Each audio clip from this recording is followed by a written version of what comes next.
안녕하세요, 크립토 노마드입니다. 요 며칠 리플 이슈가 잠잠했었는데 대망의 9월 14일이 지나면서 법원의 명령이 어떻게 진행됐는지 하나씩 공개되고 있습니다.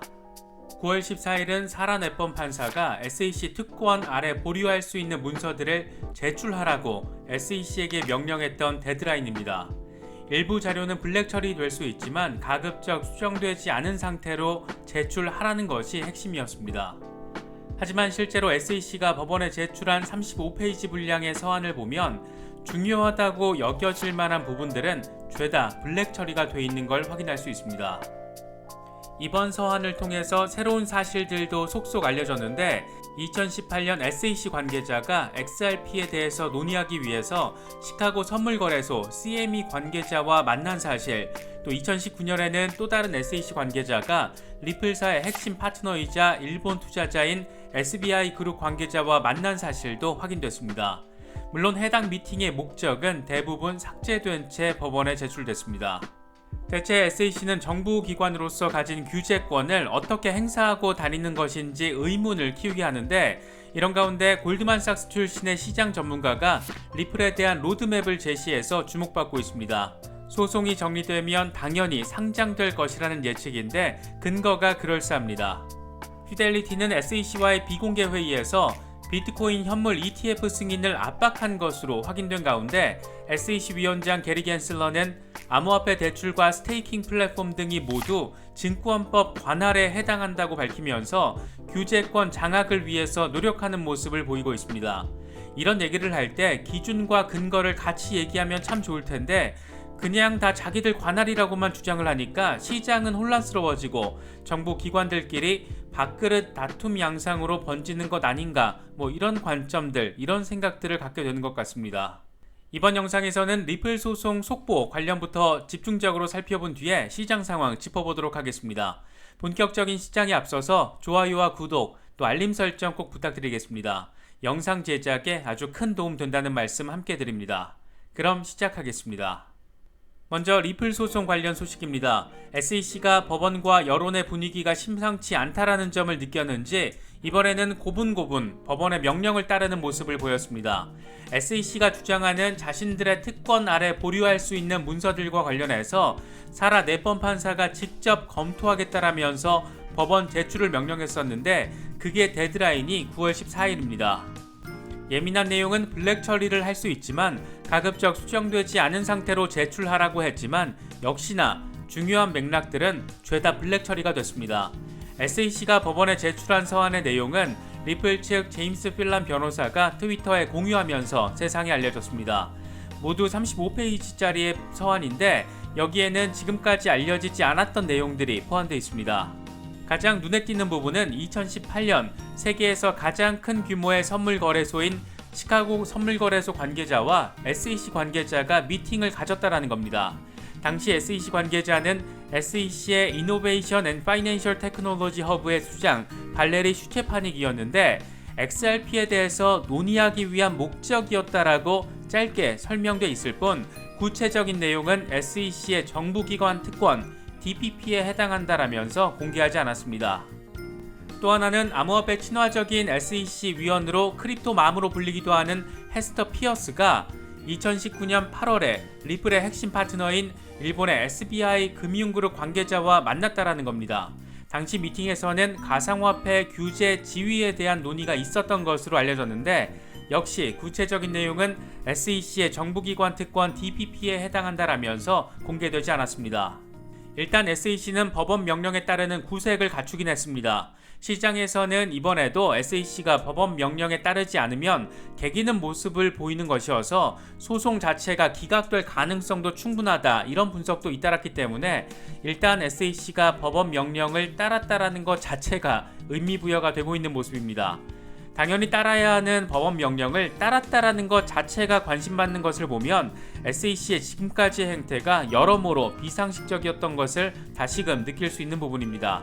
어쨌든 SEC는 법원에 내부 문서를 제출했고 일부 핵심적인 부분들은 삭제가 돼 있는 상태입니다. 이제 관건은 사라 네번 판사가 과연 이를 어떻게 해석할지 여부입니다. SEC로서는 시카고 선물거래소 CME 관계자나 SBI 관계자를 만났다라는 것을 통해서 XRP의 증권 여부를 판단하기 위해 나름 충분한 과정을 거쳤다, 이런 걸 어필하기 위한 목적일 가능성이 높습니다. 하지만 구체적인 내용은 모두 블랙 처리되어 있다 보니까 얼마나 XRP의 법적 지위와 관련해서 밀도 있는 논의가 진행됐는지 전혀 알 수가 없는 상태입니다. 특히 9월 14일의 경우에는 브래드 갈링하우스의 법원 증언이 예정된 날이기도 했는데 실제로 엑스퍼트 디스커버리의 일환으로 증언이 진행됐다면 이 과정에서 어떤 내용들이 나왔는지 역시 관심사가 될 수밖에 없는 상황입니다.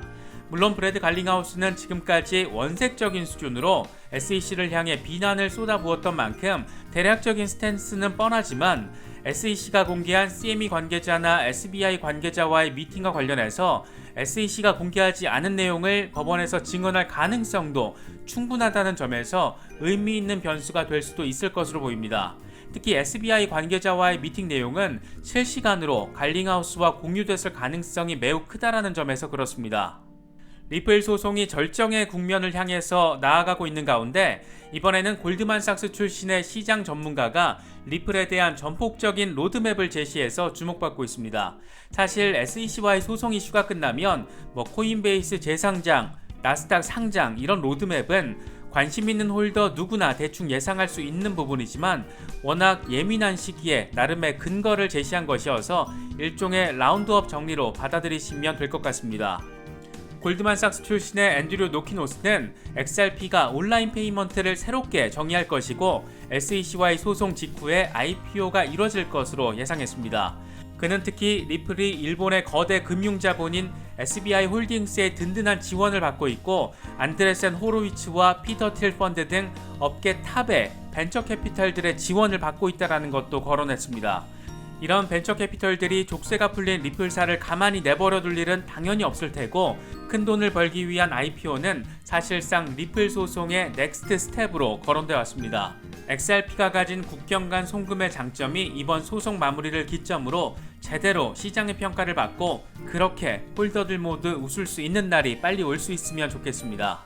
사실 많은 분들이 공감하시겠지만 리플 소송의 가장 답답한 지점은 증권과 비증권의 기준이 무엇인지 명확하지 않다라는 겁니다. 기껏 적용한다는 게 80년 전 대법원 판례인 하위 테스트인데 설득력이 너무 떨어지다 보니까 갑론을박의 수위 역시 높을 수밖에 없습니다. 이런 상황에서 SEC 게리 겐슬러 위원장은 암호화폐 대출과 스테이킹 플랫폼 등이 모두 증권법 관할에 해당한다라고 밝히면서 규제권 장악을 위해서 노력하는 모습을 보이고 있습니다. 이번에도 문제는 역시 기준은 제시하지 않고 증권일 수 있기 때문에 SEC의 규제 관할에 있다라는 겁니다. 셀시우스나 블록파이가 이미 상품을 출시한 가상화폐 대출 서비스를 코인베이스가 출시하려고 하니까 증권법 위반에 해당하는 이유가 뭔지, 블록체인을 통한 송금과 예치 등 디파이 서비스가 왜 증권법에 따라야 하는지 그 이유와 배경을 설명하지 않은 채 증권일 수 있기 때문에 라고 주장하는 것은 그래서 더 설득력이 떨어질 수밖에 없는 것 같습니다. 상황이 이렇다 보니까 결국 CFTC와 규제권 밥그릇 다툼에 우선권을 주려고 하는 것 아니냐 이런 비판이 나오고 있는 건데 겐슬러 위원장의 불명확한 발언 하나하나가 이미 시장을 너무 크게 흔들어대고 있는 모습인데 이걸 정작 본인은 알고 있는지 모르겠습니다. 아마 알고 있기는 확실히 알고 있을 겁니다. 본인 자체가 워낙 엄청난 전문가이기 때문입니다. SEC는 하다하다 자산운용사로부터도 비판받고 있는 상황입니다. 외신 보도 내용을 보면 피델리티 디지털 에셋의 CEO 톰 제소비 SEC 임원들과 지난 8일 화상 미팅을 진행했는데 이 자리에서 그는 SEC를 향해서 비트코인 ETF를 승인하라고 압박했다라고 보도됐습니다. 압박까지는 아니었겠지만 압박 형식의 로비를 하지 않았을까 그런 말들이 나오고 있습니다. 피델리티는 비트코인 보유자들의 숫자가 증가했고 디지털 자산에 대한 투자 욕구가 증가했다라는 점을 꼽았는데 그러면서 이미 캐나다와 브라질 등 다른 나라가 비트코인 ETF를 승인했다. 비트코인 시장은 성숙했고 그들을 지원할 수 있기 때문에 실물에 직접 노출하기를 원하는 투자자들의 수요를 충족시켜야 한다라고 강조한 것으로 전해지고 있습니다. 규제권을 가진 기관이 줏대를 갖지 못하는 모습을 계속해서 보이면서 시장 경쟁력을 약화시킬 수 있는 그런 우려까지 키우고 있는 모습인데 이러다가 월가에서 SEC를 상대로 집단 소송을 내는 건 아닐런지 모르겠습니다. 이런 가운데 이더리움의 창시자 비탈릭 부테린은 암호화폐는 기본적으로 자유와 개방을 뜻한다라면서 정부 주도로 성급하게 법정화폐로 강제해서 쓰게 하는 것은 바람직하지 않다라는 입장을 밝혔습니다. 그는 세계 지식포럼 화상 연설에서 엘살바도르 비트코인 법정화폐 채택에 대한 질문에 이같이 답했습니다. 부테린은 암호화폐는 개방된 시스템이고 원하는 대로 사용할 수 있고 원하지 않으면 사용하지 않아도 되는 것이다. 엘살바도르처럼 정부가 이를 추진하는 것에 그치지 않고 강제로 중앙화폐로 만드는 것은 바람직하지 않다, 이렇게 강조했습니다. 그러면서 파나마와 페이먼 군도 등 정부가 적극적으로 나서는 것은 긍정적이지만 성급하게 강제하는 것은 우려스럽다, 이렇게 덧붙였습니다. 국제 신용평가사 무디스가 코인베이스의 회사채에 대해서 정크 등급인 BA2 등급을 매겼다라는 소식도 전해졌습니다. 무디스는 코인베이스의 재무 상태는 투자 적격 등급에 해당하지만 불확실한 규제 환경과 치열한 경쟁이 이 같은 사실을 상쇄시킨다라고 밝혔습니다. 사실 이게 무슨 말인지 모르겠습니다. 이런 무디스의 평가를 무색하게 만들려는 듯 코인베이스는 정크본드 발행 규모를 기존 15억 달러에서 20억 달러 규모로 확대했는데, 이는 암호화폐 기반 비즈니스에 대한 투자자의 확신이 커지고 있다라는 점으로 분석되고 있습니다.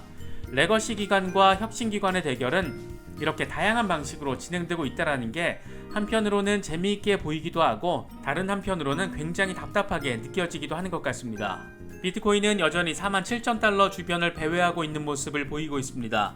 한번 치고 올라가면서 48,000달러 돌파를 시도해줘야 모멘텀이 생기는 모습을 바라볼 수 있을 것 같은데 아직은 다소 아쉬운 모습입니다. 48,000달러에서 50,000달러 구간이 굉장히 강력한 저항 구간으로 지목되고 있습니다. 하지만 글래스노드 데이터를 보면 암호화폐 거래소의 비트코인 보유량이 총 공급량의 13%를 차지하면서 2018년 이후 최저치를 기록한 것으로 나타났습니다. 그만큼 거래소 매도 물량이 줄어들었다라는 신호여서 상승 압력으로 작용할 수 있는 부분이고, 여기에 채굴자들이 축적을 이어간다면 공급 충격까지 기대해 볼 수 있는 부분이어서 이런 환경이 비트코인의 상승 압력으로 작용할 수 있을지 주목되고 있습니다. 이런 가운데 유명 투자자인 케빈 오리어리가 2021년 말까지 자신의 암호화폐 보유량을 최소 2배로 늘리고 싶다라면서 크립토가 새로운 자산 클래스가 될 경우에 시장에 기관 자금 수조 달러가 쏟아져 들어올 수 있다라고 전망했습니다. 케빈 오리어리는 CNBC와의 인터뷰에서 현재 3%인 암호화폐 보유량을 연말까지 7%까지 끌어올리고 싶다라면서 이같이 밝혔습니다. 그러면서 규제 당국이 괜찮지 않다라고 말한다면 암호화폐에 관여하고 싶지 않다라면서 규정을 어길 여유까지는 없다라고 덧붙였습니다. 다만 규제 당국이 제도권 자산 등급으로 암호화폐를 최종 승인할 경우에 현재 관심을 가지고 기다리고 있는 수조 규모의 달러가 탑승할 것이라면서 암호화폐는 사라지지 않을 새로운 자산 클래스라는 점을 강조했습니다. 이번에 준비한 영상은 여기까지입니다. 영상에 담긴 내용들이 시장을 바라보시는데 조금이나마 도움이 될 수 있으면 좋겠습니다. 영상이 도움이 되셨다면 좋아요와 구독 또 알림 설정 꼭 부탁드리겠습니다. 영상 제작에 아주 큰 도움 된다는 말씀 함께 드립니다. 언제나 성토하시기를 기원하겠습니다. 시청해주셔서 감사합니다. 지금까지 크립토 노마디였습니다.